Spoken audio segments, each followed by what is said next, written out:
Hezbollah, day after day, is inflicting significant damage on the Israeli army. They're not used to taking casualties like this.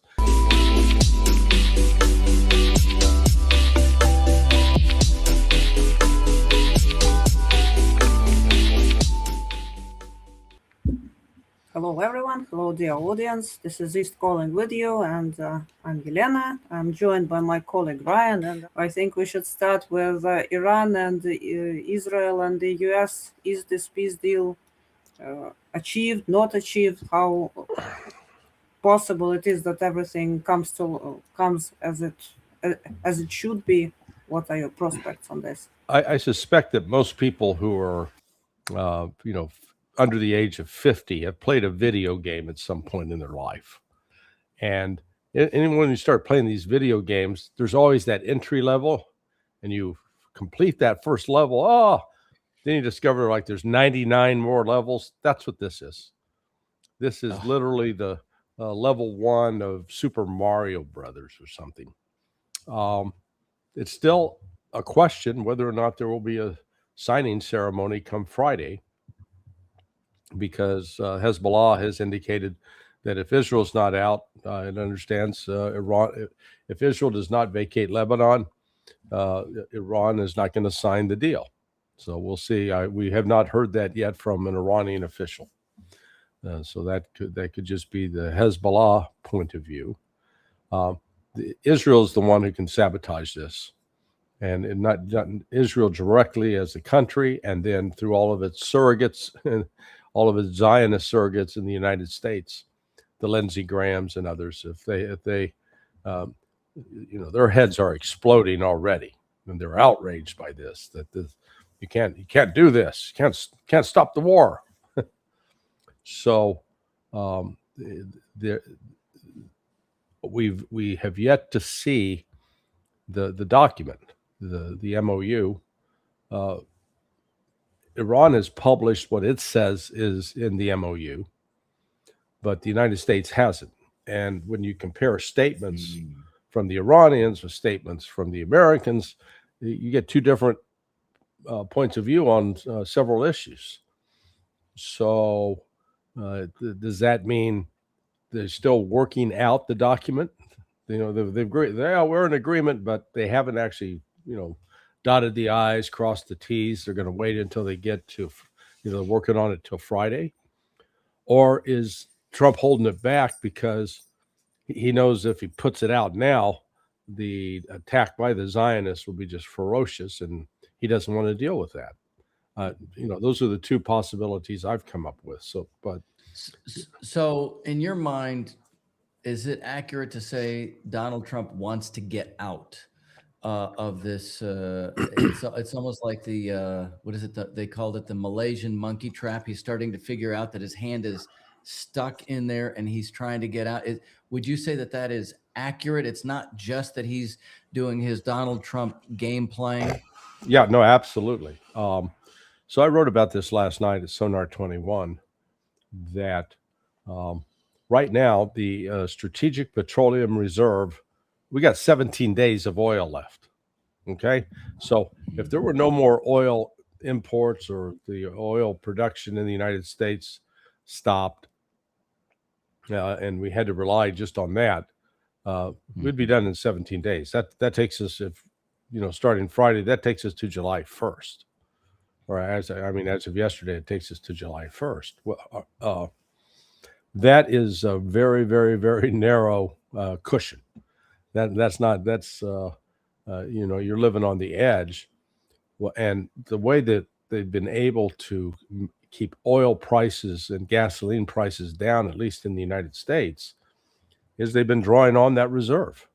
And so that's been supplying what's been, not coming out of the Middle East, out of the Persian Gulf. Persian Gulf was transporting about 21 million barrels a day per oil. And guess what? They've been drawing out, the U.S. consumption is about 21 million barrels of oil per day. And when you calculate at that rate of use, that we got 17 days left in the SPR. So I think that is one factor that has entered into his urgency to get a deal done, because once the reserves are drawn down, there will be no more way to cushion it, and then the price of price of oil will take off, and they'll no longer be able to mask that there actually is a real shortage, and it's having it will have a devastating impact in the United States. It's happened in Indonesia already. I mean, their price went up like 50%, and people went to the streets and started protesting. Asia's already experienced the shortages. We just most of the Western media is just not reporting on it. Oh, ignore it. It's just as long as we report on it, it doesn't exist. It's that I think kind of mentality. India has become the first major economy to impose rationing, actually, of commercial fuels, Mhm. diesel, ethanol, things like that. Yeah, yeah. So it's just the Western media is like looking away. As long as we don't report on it, it's not happening. Right. So there's the economic. I think behind closed doors, Scott Bessent or Chris Wright, the Secretary of Energy, have told Trump, "Okay, look, here's the deal. This is we're going to be in trouble, and if this continues at this point, then there's the military issue of." Despite all the happy talk about, oh, we've obliterated them, we've kicked their ass all over the place, Iran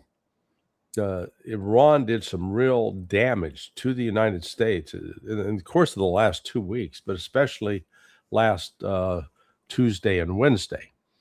So the United States was running, it now appears, this operation to try to open the Strait of Hormuz by destroying Iran's ability to launch missiles at ships and rockets, cruise missiles, etc. And they were doing that. So they would like I think it was last Tuesday, four tankers tried to enter the strait, and then Iran reacted to them and forced and fired at one of them. Then the United States launched air attacks using both fixed wing, rotary wing aircraft, and also trying to destroy the sites from which the missiles were launched, as well as going after the communication nodes and infrastructure in general that was seen as supporting this Iran's ability to detect and communicate among its forces. And then in response to that, Iran launched attacks at Ali Salem Air Base up in Kuwait. There's an army base there. There was sort of an operations center in one location. They also hit the CIA base in Iraq, where the CIA was helping try to organize the Kurds for future attacks against Iran. They hit the Prince Saud Air Base. They hit Bahrain, and they hit the air base in Jordan, Muwafaq al-Salti. The Iranian and Russian sources report that attack in Jordan destroyed 12 F-35s on the ground. United States hasn't said one word about it, and I've heard from somebody who is in the position to see battle damage assessment. He says it's real weird. These reports that normally come out, they're sitting on the reports. They're shutting them down. So that's the other way. Just as long as you don't report it, it didn't happen. You don't put it in the news. So well, that seems to be always what we're doing in the Western media. I mean, China has much larger reserves, so they've actually been holding out in sort of a strategic way on this thing here. Although apparently, I think I was watching in press TV, the Chinese are very not happy with the way we're conducting the situation in the Middle East at all. They've started to be very outspoken about that. So yeah, it seems like that's just the par for the course. None of the media reports on anything in the United Yeah. States. Well, and in particular with the Chinese, what's going on there? So the information Pepe Escobar and I have been getting out of Pakistan, that's clear that China is behind. China is really is a major force in this entire effort. Um, I reported yesterday that while there were some elements in this MOU that Iran wasn't really happy with and wanted to hold out, that China basically pressured Iran to do it I think for a couple of reasons. One, they do want to try to get the economic activity back up and running in the Gulf. So there is that. China's leverage over Iran, and it goes back to what I was talking about with those devastating attacks that Iran launched. Iran is using some new missiles provided by China, which are proving to be particularly effective. So, and China has assured Iran, we got your back. So they see this as one element to further advance this creation of a new security architecture in the Persian Gulf. That this an alliance, excuse me, an alliance between Egypt, Turkey, Saudi Arabia, Iran, and Pakistan that will sorry, dripping sinuses today, will expel the U.S. military out of the region. And that both the Saudis and Qataris appear serious about that. So we're going to have a year from now, we could be seeing a dramatic realignment of what the security, if you will, the security architecture is in the Persian Gulf. And, China's playing a major role in this. Pakistan's playing a major role. And so against that backdrop, I think Trump wants to stop it if he can, but it doesn't appear to be working. In fact, I watched last night, there's a good website that tracks movement of ships through the Strait of Hormuz. Man, as soon as that blockade was lifted, the Iranians were running for the exit, so to speak. I mean, more than 150 ships were moving. They're all Iranian tankers. They were Iranian ships. So they're moving now through the Gulf, through the Strait of Hormuz with no problem.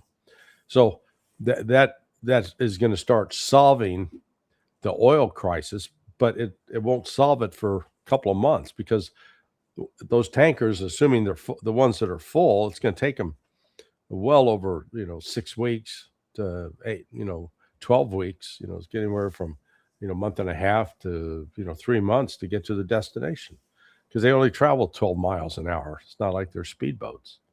But so that movement has started, and that means money will be coming into Iran, so they'll be financially much better off. But Netanyahu's the wild card. Yeah, absolutely. Not just Netanyahu, Israel, because actually Netanyahu in some of his comments has sounded almost like he's paying attention to Trump. Okay, yeah, we're going to have to do this, and you've got even so-called left-wing politicians screaming, "No, we need to keep the attack going." They don't want to stop attacking. And then with all of that going on, you've got the actual reality on the ground in southern Lebanon that Hezbollah, day after day, is inflicting significant damage on the Israeli army. They're not used to taking casualties like this, so they're now taking casualties every day because of the effective use of drones. And I was now thinking, if security architecture in the Middle East is being transformed this way, it also means petrodollar slowly drifting into an oblivion. Well, yeah, I mean, the dollar is still, quote, the reserve currency for much of the world, but what is happening is, particularly among the BRICS countries and Iran in particular, they're dealing in Chinese yuan and the Russian ruble. They're moving away from the dollar, and they realize you don't want to have a dollar account. You don't want to have your money tied up in U.S. assets where the U.S. can seize them. So they're going elsewhere, and the Chinese, I think, right now are the major beneficiaries of this because Chinese banks are getting money that normally might have gone into U.S. banks. Yeah, because Well, as one we of the remember, I'm sorry, Go I ahead. just wanted to make a note. I remember as soon as any unrest in the world has started, the money fled into the United States, but United States don't seem to be a safe haven anymore. Yeah, that didn't As I happen. understand. That did not happen this time. Instead, countries were buying gold or putting their money in China, buying gold and silver, and or going to China. So yeah, the golden age of the United States is the ultimate safe haven. That's over. There's one other thing, though, about this on the Middle East, which is maybe you can provide some clarity on this, which is the so-called codifying of U.S.-Israel defense integration or spending on that, the new NDAA defense budget. First of all, I just want to mention that everybody tends to be afraid of Trump being the big pro-Israel guy, but Kirsten Gillibrand, Richard Blumenthal, Adam Schiff, Jack Rossi, John Fetterman, Tim Kaine, these are all top Democrats who are AIPAC funded, who are pushing this very much. So this, what exactly, in the context of what we're saying, what's going on with this? Well, it's actually sort of a desperate move by the AIPAC-funded senators. Tom Cotton is the lead of this, but you're correct in noting it's bipartisan. That these Democrats as well are signing up, and it's a way to take it out of politics. Israel's image, its status within the United States, has fallen dramatically in the last year. And a growing number of people, particularly under the age of 50, are turning, they're no longer thinking, oh, we got to support Israel, right or wrong. No longer. So by these two sections, what is it, 224 and 622, I believe, they are, they are designed to take normally when you're doing appropriations, that's going to be done in public, and it's going to get debated, and particularly foreign military sales are handled through State Department, and again, that would be potentially public, and the news would get out. What they've sought to do is actually bury it, like a parasite in a body that is not readily visible, but it can get the money, it can get the intel without it actually spilling out into the public where it can be debated. So that's what they're doing. They're trying to. It's literally, it's like the Matrix where Nemo had this thing inserted in him. Yeah, and it didn't realize it, and then they rip it out of him. That's what we've got. They're putting. It's sort of it's like a matrix monitoring device. That's what they're doing. Yeah, Larry, it's like the deep state is still got its tentacles all over the U.S. Congress. I mean, I keep going back to when Donald Trump campaigned to say that he was going to take on the deep state. Everything we've discussed here shows that that is not happening. But it also shows what you've been going through with the Middle East and the potential here, even though we don't have anything signed with the new architecture, is that they could be defeated. Let's put it that way. Along those lines, I know Yelena has some things to jump in with, but I wanted to also, before I forgot, you have on June 11th, the House voted down this 45-day extension of the FISA Surveillance Act, Yeah. Section 702, and then Right. the Senate failed to pass its version of the bill. So I think, I mean, does this mean FISA is going to die? Oh no! Look, there's. I guarantee you, they're still spying on us. The legal cover is gone, but it's still going to be done. I mean, these capabilities exist with the intelligence agencies, and you use it or lose it, sort of that mentality. Yeah. So, but I took that as actually a positive sign, good news that hey, they finally barely, but they stopped it. They didn't just automatically renew it. Giving the government that kind of authority to spy on you just because they're going to say, well, we may not like what your opinions are. Which, by the way, the Chinese don't do. Everybody likes to complain about China and surveillance state. They actually don't do anything like this. As Jimmy Dore said, we've got all the surveillance state, but we don't have less crime. The trains don't run on time, so we've got all of these things that we like to complain about with China. Yeah.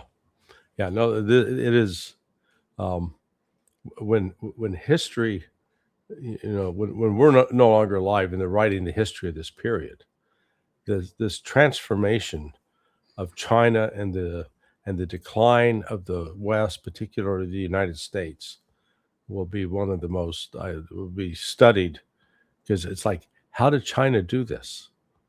And how could a country like the United States, with all of its advantages, so-called built-in advantages, just disintegrate or come apart? China, 50 years ago, China had they were far from universally literate. They didn't have universal literacy. They do today in 50 years, whereas the United States is down like 79% literacy rate, and with 50% of the adults reading at a 6th grade level or lower. We're a bunch of morons on those numbers, and then wonder why China's kicking our ass on the industrial side. It was very interesting to read. I think last week there was a whole article on, I don't remember, I think it was Bloomberg or somebody, that European chemical industry was complaining that this is in very big trouble because Chinese are dumping the prices and Chinese are this bad and they're taking over the market. But if we take a look at how European companies are managed, well, of course Chinese are taking over because qualified professionals are no longer in demand. Right. Well, they are in demand, but for free, because the salaries fell significantly. I was monitoring the market and I noticed that actually I could say that there is like 10 to 15% decline in salary for qualified people. On the other hand, we have managers of managers of managers that manage, and we don't know what they're actually managing. And then they complain that China is bad and China is taking our working places. Of course, they will take it. Yeah, China. Pepe Escobar was well. I've heard it from Pepe, and from another person that from Kevin Walmsley. So if there's something, if something's not working, if the government's not doing its job, the trash isn't getting picked up, or the potholes in the street, or power lines broken, the Chinese actually have a place you call, and a real person answers the phone, and then they go fix it. It's they call it 1 2 3 4 5. That's actually what you dial. And when I was there in China, they encouraged us as foreigners to call in and either complain or make a comment. Apparently, they have more. There's no AI involved in that, and they have more people assigned to that than many other government projects, because they consider that a form of democracy, to have everybody weigh in on what the government is doing.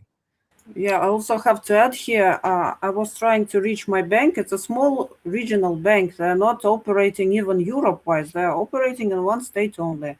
I tried to contact them via phone. It took me 15 minutes until I gave up and hanged up the phone because I couldn't reach anyone. It was like, yeah, hold the line. You're in the line. Please contact our chatbot. So uh, comparing to what Ryan said, talking to a real person or even writing an email to a real person. I don't know how it is done in the US, but here in Europe, it's becoming a miracle already if you get to Yeah. talk to a person, at least on that end. Yeah. So I mean, but China has some clear, has become a model in several ways, but it's not just as a model. It controls supply chains. They thought this through. They've been planning all along. They haven't just been reacting. They have 5-year plans, and then they hold people accountable for, here are the goals. Did we meet those goals? And if you didn't meet those goals, then you have some splaining to do. Explain why not. And that, again, that kind of accountability is missing in the West, and is one of the reasons that we've seen China, I think, succeed. But they're controlled now over the supply chains, which that brings us back to the U.S. predicament, not just in the Middle East, but in Ukraine, because to produce a Tomahawk missile, as an example, it requires 18 different rare earth minerals. And one of the principal ones, gallium, which China has, I think, 100% or monopoly on. And if they don't give us the gallium, you're not producing a Tomahawk missile. You can sell all the Tomahawk missiles you want, but you just won't be able to deliver them. Oh yeah. So that's one of the other phenomena we see going on right now. That as the United States uses up its weapons, it can't replace them. In contrast to what we've seen with Russia. Russia early on recognized, okay, we're going to use this. We got to restore it and replenish. And they at least had they retained a manufacturing industrial base that could literally flip the switch, turn it on, and away it goes. They did run into some problems with labor shortages, but that's what they brought in labor from other countries, from China, from North Korea, from India, different places. So they solved that problem. U.S. still hasn't solved that problem. Mm-hmm, mm-hmm. Well, speaking of Europe and Ukraine, what I see is that you have a continued ratcheting up of the crazy talk from European leaders with regards to Russia. I recently saw in the London Financial Times, from just a few days ago, the U.S. Supreme Allied Commander of NATO, General Alexis Grinkowicz, I think is his name. He came out, the headline is Russia is not looking for a conflict. Mm-hmm. He says that so he's directly saying that there is no interest from the standpoint of Russia to have a conflict with Europe whatsoever. And, he has some mild saber rattling, but he said Russia's not looking for a conflict. So it seems like you still have this whole kind of war dance. I don't know what it is going on in Europe. They're still driving something that they can't even, show receipts for. Like what you said, Donald Trump also in the last couple of days was saying, well, we're still selling weapons to Europe. They're still buying the weapons which go to Ukraine. So, is there any potential that we're going to see any break in this if the Iran situation gets better? I mean, people are kind of jumping all over. There's this, then they say, well, no, he's really now going to focus on Cuba. I mean, any sense that there is anything going anywhere now that we're coming up to the anniversary, the 250th anniversary of not being an empire, of being anti-empire? Yeah, or breaking free of colonialism only to become a major colonial power. That is the ultimate irony here.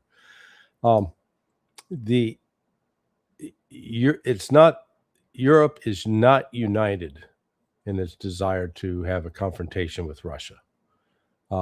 It appears to be the primary motivator for the UK or England. I don't think Ireland and Scotland aren't agitating for this. It's just English elite, the politicians. They've got an obsession with it. Macron is all, sort of joining in there, but his days are numbered. He's as he's as popular as getting leprosy. So it's not like people are lining up to say, I'm going to support him. And then Friedrich Merz, every time I hear his name, I think I Love Lucy, but that dates me. There was a character on that show, Fred Merz. Well, yeah, that's Fred Merz was much more affable than this. This guy looked like he was drawn up by by the South Park people. I mean, he does look like the one character on South Park, the school teacher. But even he, as he's the least popular of the three, and the German people have become much more vocal in saying we're not going to war with Russia. That said, it is England principally facilitating the production of drones that are being used inside Russia is going to provide. I think it's eventually going to provoke Russia to militarily strike somewhere in the UK or in England to go after those production facilities. We've seen a significant uptick in Russia's military. I mean, they were already operating at a high level, but they're now, the intensity is increasing.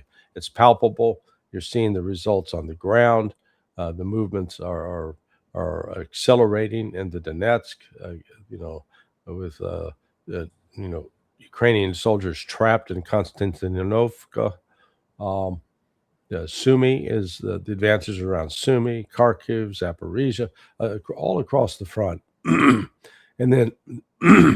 then significant missile attacks and drone attacks on sites in Kyiv in particular. So it's been sort of unrelenting. So yeah, there are a few voices in Europe that want to set the world on fire if they could, but I don't think they'll succeed. And I think Russia's continued progress on the ground is just going to take the air out of that balloon. Well, in Europe, if you look at Europe as such, majority of the countries are silent. Italy, okay, sometimes something comes out of Italy, but mostly it is just staying silent. The most prominent ones are Germany, Britain, Poland. That has now very severe disagreements with Ukraine over UPA, which is prohibited in Russia, by the way. And it's kind of interesting, like what it is going to lead to. And I really loved Lavrov's proposal that he jokingly voiced today. So let them take Ukraine into European Union, then it will collapse at a very fast pace. And this is, I think this is true. Any union that Ukraine was a part of, it just collapsed. So well, yeah. I mean, I'm just waiting for the economic collapse of Europe. It's coming, and it may already, it's unfolding right now. There's not a single economy there that's growing or growing above 1%. And in fact, I think they're all technically would be in recession levels. Now, the United States, interestingly enough, has helped forestall some of the economic pain that should have been hitting the societies, particularly on petrol prices. And that was the drawing down the strategic oil reserve in the United States. A lot of that was to create oil exports that were being sent to Europe. And so that Europe would still have a steady supply of petrol. But I said that's drying up. This whole delusional act is going to come to an end here in the next 2 or 3 weeks. And then all of a sudden reality will intrude. Well, here is the question: if other countries will maybe allow such a rapid decline of European economy, I think that there are external players like China, for example, or Arab states that will keep it somehow afloat. because they have invested into real estate here, so they're not interested in a complete mess on this Well, part of the continent. and you raise a great point, because it goes back to China. China's not interested in seeing the rest of the world collapse into an economic, uh, dumpster fire, Right. because a lot of its economy is predicated upon exports. So it actually would like to see these other economies doing okay. It'd be a self-defeating wound. Yeah. So they're China is, China's not about military conquest. The economic conquest maybe, but in that economic conquest, they're not doing it to rob someone else. I don't think we've seen anywhere in Africa where Chinese investment and Chinese economic activity has created the kind of poverty and that colonial intervention has. When you look at what the French have done in the Sahel, they've been there for years, and those countries are still, shitholes, and they were not, resources that should have been creating wealth for the local people, not just for a few elites, but actually spread throughout the society, building up infrastructure. I mean, it's sort of like you look back at what happened with the automobile industry in Michigan when it developed at the start of the 20th century. So they set up, foundations, and there was investment in the local infrastructure, and it actually created a real solid middle class. That and as that you establish a middle class, then they can buy new cars, and they support businesses, people doing have laundromats and restaurants, and so there's a way that when you have certain economic activity, it should spill over to create wealth for the rest of society. And then we saw the reverse of what happened when those industries left, and boy, it's an implosion, because all of a sudden that middle class disappears. And what we've seen in Africa, in particular, is when these colonial enterprises go in, they don't build out the local infrastructure. Right. I mean, in some cases they got kids that are 11, 12 years old working in mines to harvest rare earth minerals that are used or that are used to make batteries. And I mean, and some of that goes to China, and they're not completely blameless in this. But what we're seeing right now, like in Mali, Mali economically appears to be doing much better since they got rid of the French, and they're able to now start keeping some of that money at home and enriching the local population. We've seen also Russia and its foreign policy. It does not go out. It doesn't go out with the attitude of how can I screw these people out of their resources and get control of it. They very much how can we work in a collaborative way where it's beneficial to both sides. So that's actually this other part of the battle that's unfolding right now. And if the United States, with respect to like the Middle East, it's not brought peace and stability. It's been just the opposite. And it's been a great enabler of Israel, who is just a malevolent force in the region. And so that's what, that may be coming to an end. I mean, that's the battle that's taking place in front of our eyes right now. That's actually, you mentioned Mali. So I was reading Mali, Algeria, Tunisia, Niger, Nigeria, Chad. These countries all have this, the Trans-Sahara highway, something like 4,500 kilometers of interconnecting highway, fiber optic backbone for high-speed telecommunication. To your point, whenever you have these kinds of things, which again, they're never in our news, so we never get to hear that other Right. places are building. So we think somehow that we're on top. But everywhere you see, there's either a lot of Chinese or some Russian involvement, and as you said, it's stability generating activity. Yeah. Well, I was just sitting there glancing at my phone to say how many bars. So I got 2 bars on my cell phone. I'm in a very populated area in Florida, which is like one of the the more call it upscale communities, and we're still we're years behind the Chinese with this kind of technology. Um, so yeah, America's become great at taking pride in being mediocre.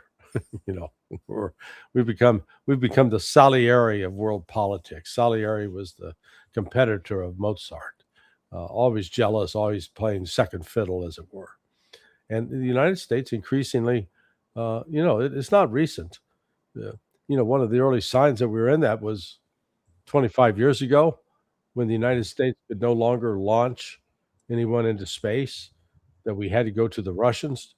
We had to rely upon Russia to carry our astronauts to the space station because we couldn't get them there. Yeah, I mean, that's just one example. But um, the events that have unfolded now with the special military operation in Ukraine, the Operation Prosperity Guardian in the Red Sea that was launched in December of 2023, followed by Operation Rough Rider, followed by this the attack last June on Iran, followed by the attack on the 28th of February. All of this combined has exposed the weakness of the United States on a variety of fronts. That weapon systems that we thought were going to be, game changing, were not game changing at all. And there turned out they were in limited supplies. They were grossly expensive. Um, so you could buy, and then not only expensive, but just did not work effectively on the modern battlefield. And with the development of drone technology, all of a sudden you're looking at a Patriot missile system that has to fire 2 PAC-3 missiles, each costing a minimum of $4 million, more like $6 million, $12 million worth of missiles firing to take out a $50,000 drone. And it's not like you had an unlimited supply of these missiles. You actually find out, no, actually we have a very limited supply. And whereas the drones seemingly have an unlimited, supply. And then they miss all the time too. And then they land on churches, like in Kiev. Yeah, what happened there, exactly. So the mythology that was built up about, in the early 70s, and there's a movie, it's called Moscow on the Hudson, with Robin Williams. I starred in it. So then he was defecting. The Soviets were defecting from the terrible life in Russia, so they could find the great life in capitalist America. That was the theme of the movie, and he was expressing amazement at, so look at everything. We have such selection of goods here. There's, you're not just forced to buy a potato. You could have a variety of items. So that was the propaganda of the 70s. Well, the United States is still living in the past. We still think we're that country with that level of superiority. And frankly, the rest of the world has, shot past us. That's one of the things I saw in Moscow and St. Petersburg. They're no longer, those societies have caught up and surpassed us on several accounts. Like with Yandex getting a cab, the phones, the way it's integrated, it's not, it's much easier than, say, Uber, trying to get an Uber here. So yeah, the United States is being exposed, is running into the limits of its power, as it wanted to be this hegemon, but it's finding out militarily it's weaker than it was than it realized. economically weaker, economically more dependent, and it's got some real structural problems that are not. I didn't even know if they are repairable, at least under the current system.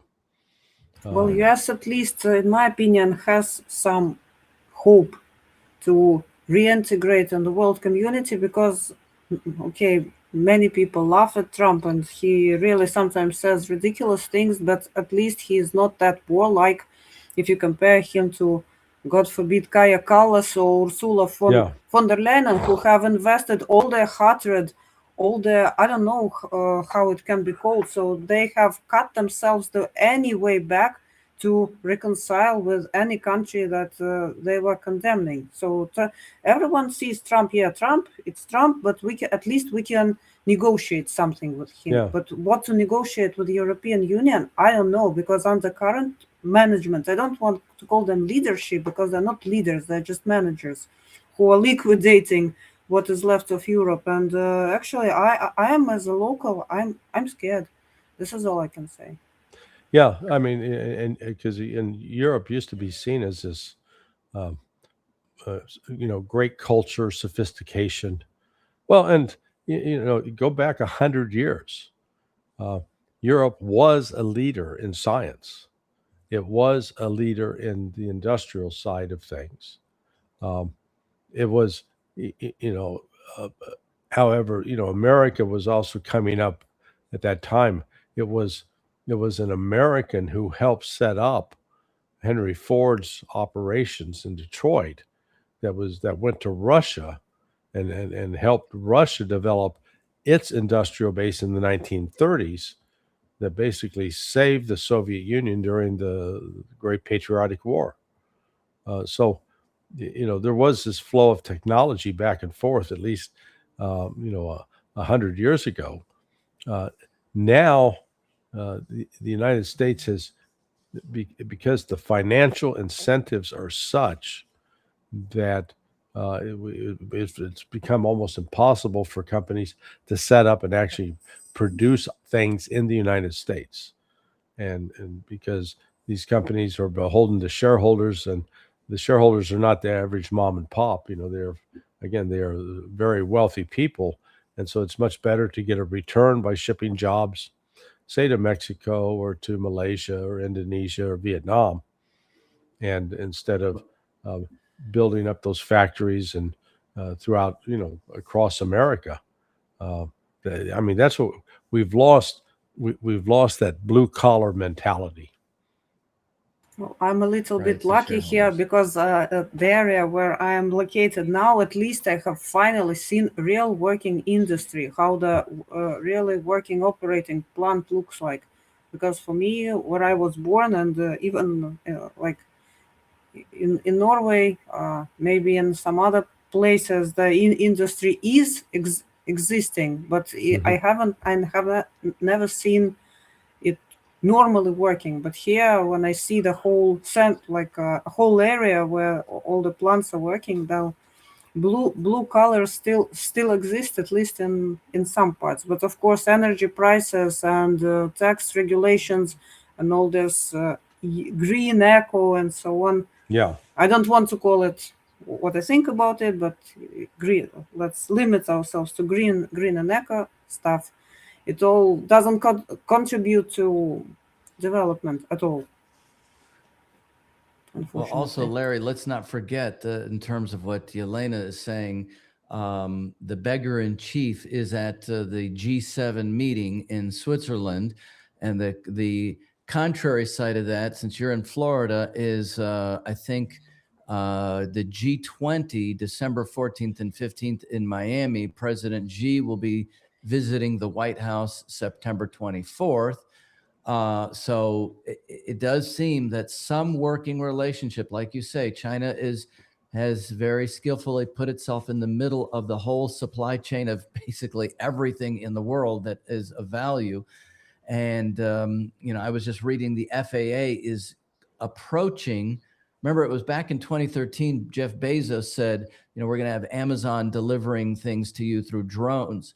Well, we're just now approaching the FAA trying to figure out how to do that. China's already figured that out. I mean, I'm glad it's finally coming about, but somehow positive engagement with China, with Russia seems to be the only solution for survival. And that's what I hear you saying. Yeah. Elena's making that point in another way.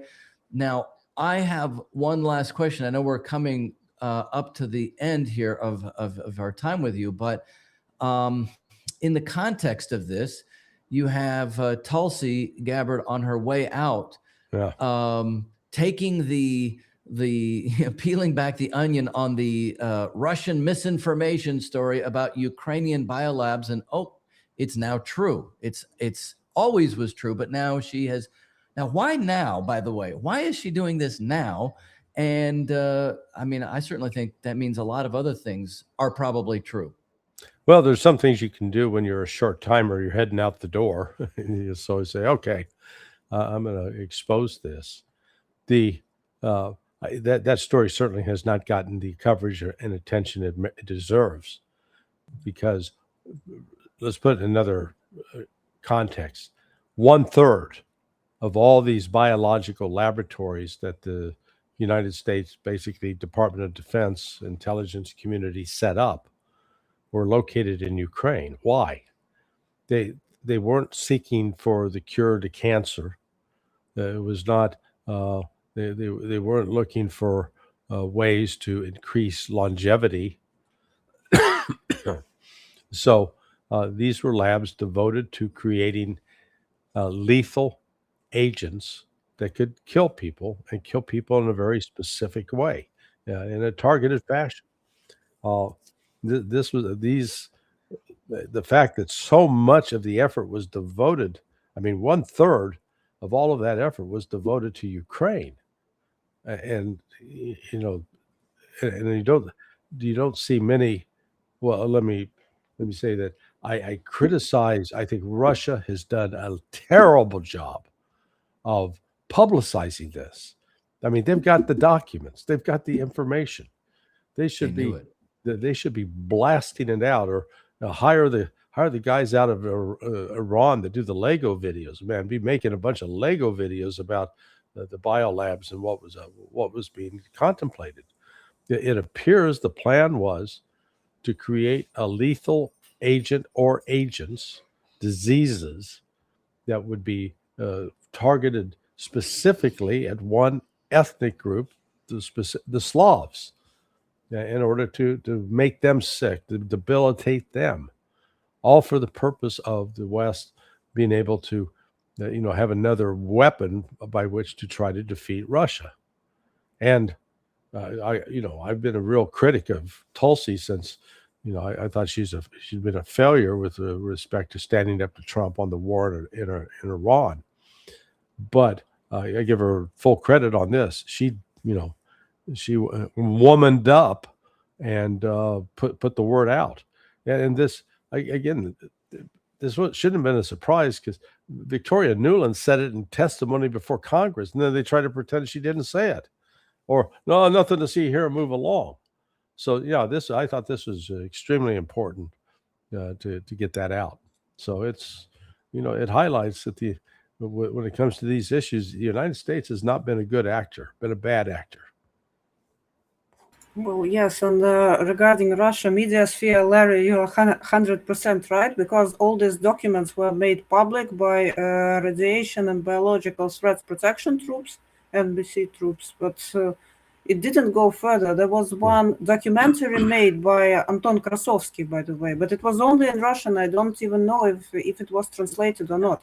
But what he mentioned there in 2022, he said that US has but acquired genetic material that was accumulated in Ukrainian labs, because it's an agricultural region, of course, and there were research made also in Soviet times, because there were diseases that were targeting like cattle and so on, and of course people studied that, and all that archive was bought for $4 billion from Ukraine. It's a very cheap price for such a material. And I remember in it was 2013, I spoke with one Ukrainian doctor about vaccines. We also mentioned that, and he said, we in Ukraine, we have very good vaccines that were developed, and that don't have not any side effect, but much less side effect. Mhm. But these vaccines are not being even led to the populations. They are all dismissed, and what we get is Pfizer. He named the Yeah. company name. Yeah. Right. So it was going on for quite a while. It didn't pop up like recently. It was, I think, since Soviet Union fell apart. All right, Larry. Well, it's almost 250 years of the Republic, Yeah. if we still have one. So I guess on that note, we'll thank you very much for coming and talking with us about these things, and let's see what happens in the short term. See what happens Friday.